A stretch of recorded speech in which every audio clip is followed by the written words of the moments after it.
Worried about your smart toilet booster pump had issues like seawater corrosion or getting stuck by sand or debris in the water? We get it. Our pumps are shipped all over the world, and water quality isn't the same everywhere. Especially coastal areas, people even use seawater for flushing.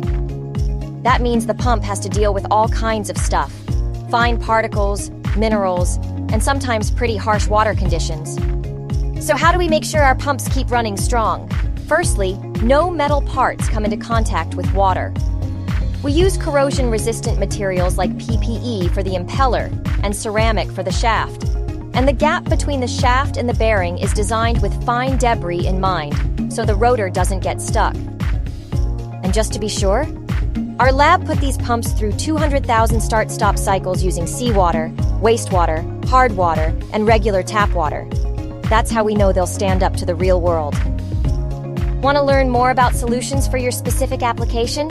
Reach out to us. We'd be happy to offer one-on-one support.